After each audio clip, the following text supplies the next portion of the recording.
ಇದು ರಾಜಕಾರಣ, ಇದು ರಾಜಕಾರಣ. ಅವ್ರು ಹೇಳ್ತಾರೆ, ಈ ದೇಶದಲ್ಲಿ ದೇವೇಗೌಡರು ಪ್ರಧಾನಮಂತ್ರಿ ಆಗಿದ್ದವ್ರು ಸೋಲಿಲ್ವಾ? ಅದು ಸಂಚು ಮಾಡಲಿಲ್ವಾ? ಮಂಡ್ಯದಲ್ಲಿ ನಿಖಿಲ್ ಕುಮಾರಸ್ವಾಮಿ ವಿರುದ್ಧ ಸಂಚು ಮಾಡಲಿಲ್ವಾ?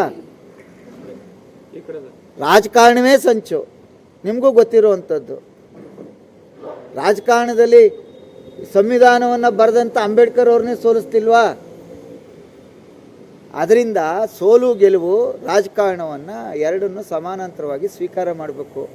ಆ ಮನಸ್ಥಿತಿ ಸಿದ್ದರಾಮಯ್ಯನವ್ರಿಗಿದೆ. ಹಿರಿಯರು, ನಾವು ಅದ್ರ ಬಗ್ಗೆ ಏನು ಚರ್ಚೆ ಮಾಡಲ್ಲ.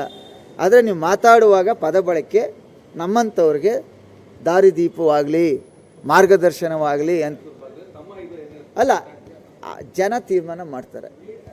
ಜನ ಕೊನೆಗೆ ಜನತಾ ನ್ಯಾಯಾಲಯವೇ ಕೊನೆ, ಅವ್ರು ತೀರ್ಮಾನ ಮಾಡ್ತಾರೆ.